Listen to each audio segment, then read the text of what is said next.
அறிவிப்பின்படி அவர்கள், தேவகவுடா ஐயா அவர்கள், ஐகே குஜ்ரால் அவர்கள், அடல் பிகாரி வாஜ்பேயி ஐயா அவர்கள் 8 பிரதம மந்திரி கிட்ட நேரடியாக வேலை பார்த்த ஒரு அனுபவம். கற்ற கல்வியெல்லாம் இந்த மண்ணிலிருந்து ஆரம்பித்து சென்ட் ஜோசப் கல்லூரி திருச்சி, அதன் பிறகு சென்னையில், அதன் பிறகு இன்னைக்கு நாம் நம்முடைய கோகுல் அவர்கள் இளைய மனிதராக இங்கே டாக்டர் வந்திருக்கிறாங்க ஐஎஸ்ஆர்ஓவிலிருந்து. அன்னைக்கு முதலாக 40 ஆண்டுகளுக்கு முன்பு, 41 ஆண்டுகளுக்கு முன்பு நம்முடைய சோதனை ஓட்டத்தில் ஃபஸ்ட்டு சேட்டலைட்டை நம்ம லான்ச் பண்ணும்பொழுது இட் வாஸ் அ ஃபெயிலியர். அன்னைக்கு கலாம் ஐயா தன்னுடைய புத்தகத்தில் எழுதுகிறாரு, இது ஃபெயில் ஆயிடுச்சு, நாம் போய் ப்ரெஸ் முன்னாடி நம்மளை டிஃபெண்ட் பண்ணணும் அப்படின்னு நினைக்கும் பொழுது, அன்னைக்கு அவருக்கு தலைவராக இருந்த விக்ரம் சாராபாய் அவர்கள் முன்னாடி வந்து பொறுப்பையெல்லாம் தாயை ஏற்றுக்கிறார். இந்த ஃபெயிலியருக்கு நான் தான் காரணம், இந்த டீம் கடுமையாக உழைப்பார்கள், நீங்கள் வேகமாக வெற்றியை பார்ப்பீங்கன்னு. ஒரு ஆண்டு கழித்து 40 ஆண்டுகளுக்கு முன்பு, இன்னையிலிருந்து 40 ஆண்டுகளுக்கு முன்பு 2026 இருக்கும், 40 years பிஃபோர், அடுத்த சோதனை ஓட்டம் வெற்றியாக வந்த பொழுது அன்னைக்கு கலாம் ஐயா முன்னாடி போய் இருக்கல, பின்னாடி வந்து தன்னுடைய டீம்மேட்டை முன்னாடி புஷ் பண்ணாங்க. ISRO has got a great culture. It is built by some of the finest stalwarts of this country who have sacrificed their life for the growth of our missile systems, for the growth of our civilian usage. இன்னைக்கு நாம் பார்க்கும் பொழுது சில நாட்களுக்கு முன்பு ஒரு தனியார் நிறுவனம், ஸ்கை ரூட்ஸ் என்கின்ற ஒரு தனியார் நிறுவனம், ஃபார்மர் ISRO விஞ்ஞானிகள், இன்னைக்கு பிரைவேட்டாக நம்மால் ஒரு ஸ்பேஸ் ஃப்ளைட் லான்ச் பண்ண முடியும். அந்த அளவுக்கு 40 ஆண்டுகளில் நம்முடைய ஸ்பேஸினுடைய அந்த பயணம் இருக்குது. அதற்கெல்லாம் விதை போட்ட முன்னோடிகளில் டாக்டர் APJ அப்துல் கலாம் ஐயா அவர்கள் மிக மிக முக்கியமானவர். அந்த பயணத்தில் நீங்கள்லாம் வர்றீங்க. The whole idea of this Ignite India 2026, the whole program is to inspire young minds so that you will help our country to become a technologically advanced nation. Kalam ஐயா அவர்கள் தன்னுடைய ஒரு பிரதமர்கிட்டையும் அனுபவத்தை பல இடத்துல பேசியிருக்காங்க. இந்திரா காந்தி அம்மா அவர்கள், when she was the prime minister of our country, that point of time Kalam Ayya was the director of Defence Research Development Organization, DRDL, Defence Research Development Laboratory in Hyderabad. 1983 madam Indira Gandhi அவங்க DRDL ரிவ்யூக்கு வர்றாங்க. அப்போ அவங்க கலாம் அவங்ககிட்ட கேட்டது ஒன்றே மட்டும்தான். Conference ஹாலில் ஒரு ப்ரெசன்டேஷன் நடந்துட்டு இருக்கு. Madam Indira Gandhi requested doctor Kalam ஐயா, when will we have a missile that is capable of reaching this point ன்னு ஒரு வேர்ல்டு மேப்பை தொட்டு காட்டுறாங்க. அப்போ இந்தியாவுக்கும் அந்த பாயிண்ட்டுக்கும் 5000 kilometers. So madam Indira Gandhi gave the vision and imprint to doctor APJ ஐயா அவர்கள், we need a missile system that is capable of traveling 5000 kilometers in the year 1983. அதை கலாம் ஐயா அவர்கள் பல இடத்துல சொல்கிறாங்க. Because madam Indira Gandhi had that kind of a vision that India should have a self-sustaining mechanism to develop our own missile. Rajiv Gandhi அவர், the next prime minister 1985, Rajiv Gandhi அவர்கள், whenever he met Kalamji, the only thing he asked him is, what will be the cost of a minimum nuclear deterrent? பக்கத்தில் சைனாவாக இருக்கலாம், பாகிஸ்தானாக இருக்கலாம், ஃபியூச்சரில் if they have missile, to have a minimum nuclear deterrent, what should we do? இன்னைக்கு நம்ம வச்சிருக்கக்கூடிய nuclear deterrent என்ன mechanism இருக்கு, SOP இருக்கோ, everything is written by Dr. APJ Abdul Kalam ஐயா அவர்கள். In 1985 he gave an initial blueprint to then Prime Minister Rajiv Gandhi ji. He said we need roughly 100 missiles and warheads. He said in 7 years we can achieve a minimum nuclear deterrent. And he said we might need about 7,000 crore. In 1985 Dr. APJ Abdul Kalam Ayya told Rajiv Gandhi avargal as a Prime Minister, we need 7,000 crore as a country to create this minimum nuclear deterrent. 1989 to 1991, very tough time in Indian politics. Government falling, new government coming. Ayya VP Singh avargal, Chandrasekhar avargal were leading the governments then.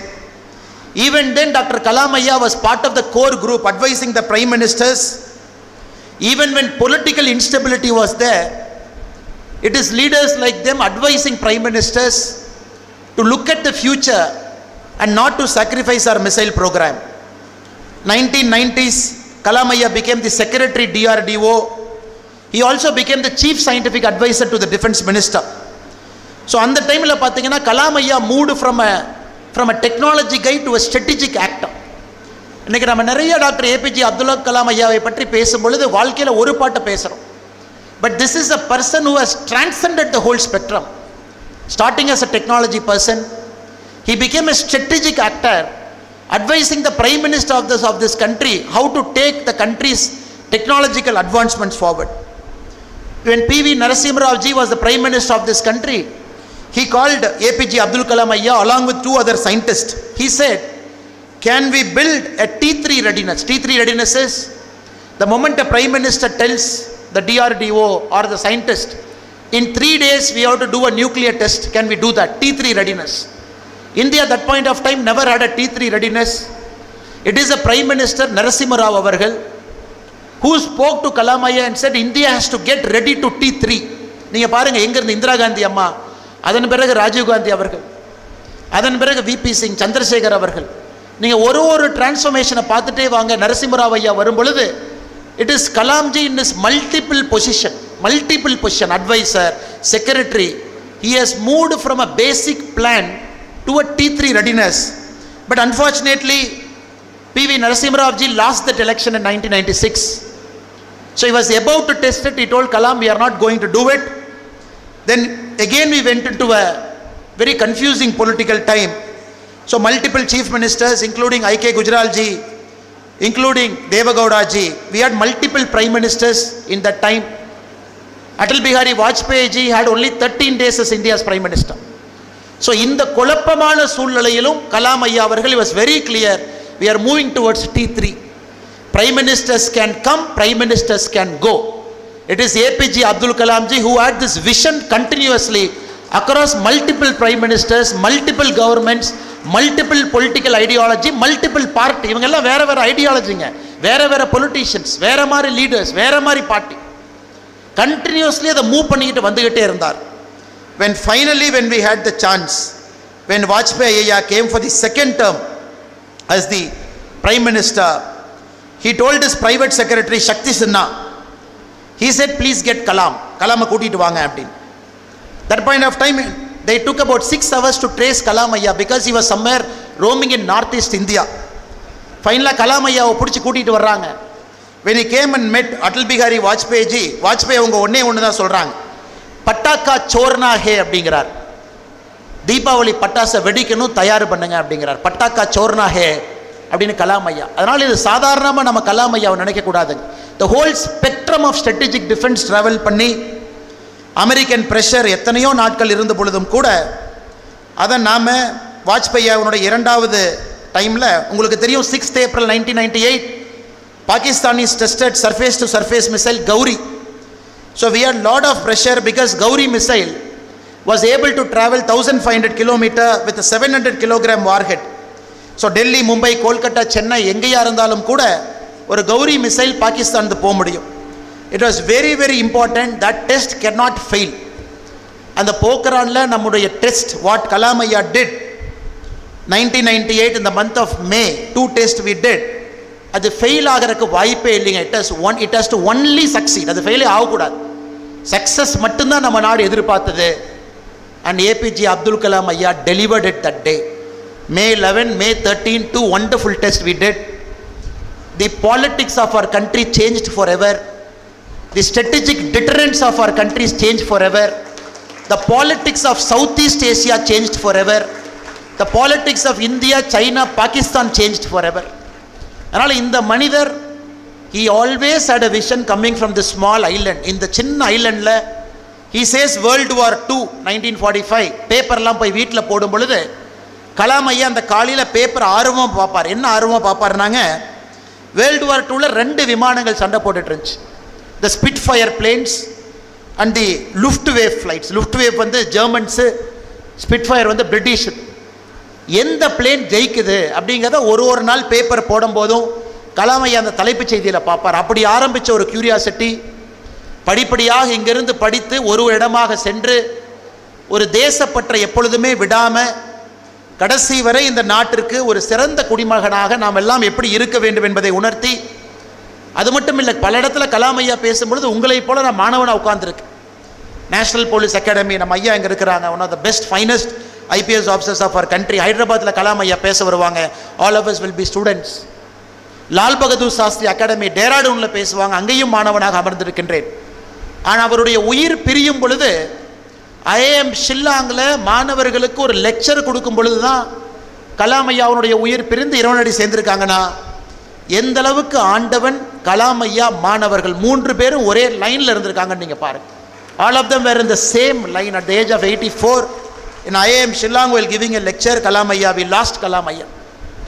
But the beauty, every moment of this, நாம் இங்கே வரும்பொழுதெல்லாம் it is an opportunity for us to tell ourselves we have to follow Kalam Ayya's path. A person who didn't get married, a person who gave up non-vegetarian, ஹாஸ்டலில் போய் mess bill கட்டணும், send Joseph college திருச்சியில் நான் vegetarian சாப்பாடு 18 ரூபா, vegetarian சாப்பாடு 14 ரூபா. அக்காவோட நகையை வாங்கி படிக்கும் பொழுது எதற்கு குடும்பத்திற்கு தேவையில்லாமல் அந்த 4 ரூபா செலவு வைக்கணும் அப்படிங்கிறக்காக ஓவர் நைட் ஃப்ரம் நான் vegetarian he became a vegetarian. பாருங்கள் எந்த மாதிரி மனிதர், எவ்வளவு விஷயத்தை அவர்கிட்ட நம்ம எடுக்க முடியும். இதே ராமேஸ்வரத்தில் சைக்ளோன் 1964 ஒரு மிக மோசமான சைக்ளோன் வந்து ராமேஸ்வரத்தையே கிட்டத்தட்ட தரைமட்டமாக்கும் பொழுது அவருக்கு ஊருக்கு வரணும்னு ஆசை, கையில் பணம் இல்லை, எம்ஐடியில் படிச்சுட்டு இருக்காரு. தன்னுடைய ப்ரொஃபஸர் பெஸ்ட் ஸ்டூடெண்ட்னு குடித்த டெக்ஸ்ட் புக்கை கொண்டு போய் அடமான வைக்கிறார். ஒரு கடையில் 400 ரூபாய்க்கு அடமான வைக்கிறார். எதற்குன்னு கேட்கும் பொழுது ஊருக்கு போகிறதுக்கு பணம் இல்லை, சொந்த ஊர் ராமேஸ்வரத்தில் சைக்ளோன் சேதத்தை ஏற்படுத்தியிருக்கு, என் டெக்ஸ்ட் புக்கை வச்சுக்கிட்டு 400 ரூபா கொடுங்க. இந்த கதையை கேட்ட மின்ட் ஸ்ட்ரீட்டில் இருந்த ஒரு பான் புரோக்கர் கலாம் ஐயாவுக்கு 60 ரூபா பணம் கொடுத்து நீங்கள் ஊருக்கு போயிட்டு வாங்க, தயவு செஞ்சு இந்த டெக்ஸ்ட் புக்கை நான் பத்திரமா வச்சுக்கிறேன், யார்ட்டையும் திருப்பி கொடுக்க மாட்டேன், நீங்கள் வாங்கின பணத்தை என்னைக்கு கொடுக்குறீங்களோ அன்னைக்கு இந்த டெக்ஸ்ட் புக்கை நான் திருப்பி கொடுக்குறேன். அந்த மனிதனுடைய வாழ்க்கையில் சின்ன சின்ன சம்பவங்கள் உங்களை இன்ஸ்பயர் பண்ணணும். Small things. அவர் வாழ்ந்த ஒன்று உங்களுக்கு இன்டெகிரிட்டி, நேர்மை, ஹானஸ்டி, எத்திக்ஸ், இதெல்லாம் அவர் லைஃப்பில் சின்ன சின்ன விஷயங்கள் சொல்லும். இந்தியாவுடைய ஜனாதிபதியாக இருந்த பொழுது நமக்கு தெரியும், people's president, when he was the 11th president of our country, எப்படி வாழ்ந்தார், ஃபேமிலி எப்படி வச்சுருந்தாங்க, ஃபேமிலி மெம்பர்ஸ் வந்து ராஷ்டிரபதி பவனில் தங்குனா அதுக்கு பில் யார் கொடுத்தாங்க, ஒரு சூட்கேஸோட உள்ளே போனார், ஒரு சூட்கேஸோட தான் வெளியே வந்தார். அப்படிப்பட்ட ஒரு ஜனாதிபதி நமக்கு. அது மட்டும் இல்லை, அந்த காலத்தில் ராஷ்டிரபதி பவனில் இஃப்தார் விருந்து ஃபார் ஆர் முஸ்லீம் ஃப்ரெண்ட்ஸ், இஃப்தார் விருந்து நடக்கும் பொழுது அதன் முதலாக கலாம் ஐயா சொன்னாங்க, இந்த ட்ரெடிஷன் வேண்டாம், ஏன்னா 22 லட்சம் ரூபாய் இதற்கு செலவாகுது, அதனால் அந்த 22 லட்சத்தோடு அவருடைய பர்சனல் பணம் 1 லட்சம், அதை போட்டு 23 லட்சத்தை அங்கே இருக்கக்கூடிய ஆர்ஃபனேஜஸ்க்கு உணவாக வாங்கி இஃப்தார் விருந்து ஆர்ஃபனேஜஸ் கொடுத்துட்டார். இஃப்தார் அன்னைக்கு ஆர்ஃபனேஜ் கொடுத்த ஒரு பெருமையும் டாக்டர் கலாம் ஐயாவுக்கு சேர். அதை விட எனக்கு ரொம்ப பிடிச்சது, US president George W Bush India வர்றாங்க, ராஷ்டிரபதி பவன் வரணும், சீக்ரெட் சர்வீஸ் வர்றாங்க, கலாம் ஐயாவை பார்க்குறாங்க. இந்த கார்பெட்டை மாற்றணும், இந்த கார்பெட் கொஞ்சம் பழசாக இருக்குது, ஏன்னா அமெரிக்க ஜனாதிபதி வர்றாரு, கார்பெட்டை மாற்றுங்கன்னு. கலாம் ஐயா சொல்கிறாங்க, கார்பெட்டை மாற்ற முடியாது, இந்த கார்பெட்டில் மிகப்பெரிய தலைவர்கள்லாம் நடந்தனால தான் இந்த கார்பெட் தேஞ்சிருக்கு, அதனால் எந்த காரணத்துக்கும் இந்த கார்பெட்டை மாற்ற முடியாதுன்னு அன்றைக்கி சொன்னார் ஜார்ஜ் டபிள்யூ புஷ். அதே கார்பெட் மேலே தான் நடந்து போனாங்க. அது மட்டும் இல்லை, ராஷ்டிரபதி பவனை ஹேண்ட் ஓவர் பண்ணணும், செக்யூரிட்டி செக் பண்ணணும், நாங்கள் கண்ட்ரோல் எடுத்துக்கணும், அதன் பிறகு தான் செக்யூரிட்டி வெட் பண்ணணும்னு சொல்லும் பொழுது கலாம் ஐயா சொன்னது, இந்திய குடியாட்சியினுடைய தலைமைப்பிடமாக இருக்கக்கூடிய ராஷ்டிரபதி பவனை எந்த காரணத்திற்கும் யாருக்கும் சரண்டர் பண்ண மாட்டேன், நீங்கள் எங்கே செக் பண்ணுமோ செக் பண்ணிட்டு போங்க. இதையெல்லாம் இன்று இருக்கக்கூடிய தலைமுறைகிட்ட நிறையா நம்ம பேசணும். இது பல புத்தகத்தெல்லாம் படித்த இடத்துல இருந்த சின்ன சின்ன நோட்ஸ், ஒரு புத்தகத்தில் ஒன்று. கலாம் ஐயாவுடைய விங்ஸ் ஆஃப் ஃபயர் நிறைய எழுதியிருக்காரு, இக்னைட்டட் மைண்ட்ஸில் நிறைய எழுதியிருக்காரு. கலாம் ஐயாவுடைய ஒரு புத்தகமும் பொக்கிஷன் தான். நீரஜா சௌத்ரி அவர்கள் ஹவ் பிரைம் மினிஸ்டர்ஸ் டிசைட், அந்த புத்தகத்தில் ஒரு பிரைம் மினிஸ்டருடைய ஸ்ட்ராட்டஜிக் டிஃபரன்ஸை பற்றி எழுதியிருக்காங்க. கலாம் ஐயாவை பொறுத்தவரை எல்லா இடத்திலும் இருக்கக்கூடிய ஒரு மனிதர். அதனால் இந்த கலாம் ஐயாவுடைய நிகழ்வு, குடும்பத்தினர் இவ்வளவு சிறப்பாக அதை ஒரு ஆண்டும் எடுத்துகிட்டு போகிறீங்க, குழந்தைங்களை கூட்டிகிட்டு வர்றீங்க, அவங்கள இன்ஸ்பயர் பண்ணுறீங்க. மேடையில் இருக்கக்கூடிய ஒரு தலைவர்களும் கூட இங்கே இருக்கக்கூடிய குழந்தைகளை இன்ஸ்பயர் பண்ணி, கலாமன் ஐயா சொல்லியிருக்கக்கூடிய செல்ஃப் டிட்டரன்ஸ் நமக்கு வேணும், டெக்னாலஜிக்கலி அட்வான்ஸ்மெண்ட் நமக்கு வேணும், ஐஎஸ்ஆர்ஓவில் நிறையா பேர் நீங்கள் போய் சேரணும், டிஆர்டிஓக்கு வரணும், ஒரு குட் எத்திக்கல் பொலிட்டிக்கல் லீடர்ஸாக நீங்கள் வரணும், நல்ல குடிமகனாக வரணும். அது எல்லாருக்கும் நாம் கலாம் ஐயாவை எப்பொழுதும் நம்முடைய ஒரு ஆதர்ஷ புருஷனாக நாம் அதை எடுத்துக்குவோம். அவருடைய வாழ்க்கையில் அவருடைய பயணத்தில் நடப்போம். Let us walk in the food steps Kalam ஐயா லெஃப்ட் ஃபார் அஸ். இன்றைக்கி மட்டும் நம்ம கொண்டாடணும்னு இருக்கக்கூடாது, எவ்ரிடே பாருங்கள், கலாம் ஐயாவுடைய குடும்பத்தினர், மூத்த குடும்பத்தினர் எனக்கு என்ன கொடுத்துருக்காங்க பாருங்கள். he gave me கலாம் ஐயாவுடைய ஃபேமிலி சார்பாக ஒரு மயில், ஒரு சேவல், ஒரு முருகப்பெருமானுடைய வேல். இதுதான் கலாம் ஐயாவுடைய ஸ்பிரிச்சுவாலிட்டி. எப்பவுமே அந்த ஸ்பிரிச்சுவாலிட்டி இப்படி தான் இருந்திருக்கு. ராஷ்டிரபதி பவனில் இருக்கும் பொழுது கூட வீணை வாசிக்கக்கூடிய பழக்கம் இருக்குது, நிறைய இடத்துல நான் படிச்சிருக்கேன். It gave him lot of inspiration. ஒரு ட்ரூ செக்குலர் இந்தியாவில் எப்படி இருக்கணும் அப்படிங்கிறக்கும் கலாம் ஐயா அவர்கள் ஒரு மிகச்சிறந்த உதாரணம். அதனால் வந்திருக்கக்கூடிய எல்லா மாணவ செல்வங்களுக்கும், இங்கே இருக்கக்கூடிய பெற்றோர்களுக்கும், ஆசிரியர் பெருமக்களுக்கும், பத்திரிகை நண்பர்களுக்கும், சிறப்பு விருந்தினர்களுக்கும் மறுபடியும் ஒரு முறை என்னுடைய வாழ்த்துக்களை, வணக்கங்களை தெரிவித்து, மேடையில் இருக்கக்கூடிய சான்றோர்கள் எல்லாம் கலாம் ஐயாட்ட நேரடியாக பணி செய்தவங்க, 40 ஆண்டு காலம் இருந்தவங்க. ஐயா டாக்டர் DR கார்த்திகேயன் ஐயா அவர்கள் 40 years he was a friend of Kalam. அதே போல் இங்கே இருக்கக்கூடிய நம்ம டாக்டர் ஐயா 40 ஆண்டுகளுக்கு மேலே கலாம் ஐயாவோடு எல்லோரும் இருந்தவர்கள். அவங்களுடைய பேச்சையும் ஆர்வமாக கேட்பதற்காக நான் இருக்கின்றேன். பெரும் வாய்ப்பு கொடுத்த கலாம் ஐயாவுடைய குடும்பத்தினருக்கு, குறிப்பாக அண்ணன் டாக்டர் ஷேக் சலீம் அவர்களுக்கு என்னுடைய நெஞ்சார்ந்த நன்றிகளை தெரிவித்து என்னுடைய சிறு உரையை முடித்துக் கொள்கின்றேன். நன்றி, வணக்கம். தமிழ்நாடு வளர்க, பாரதத்தினுடைய புகழ் ஓங்குக. ஜெய்ஹிந்த். Ladies and gentlemen, Thiru Annamalai K, Chief Mentor, We the Leaders Foundation.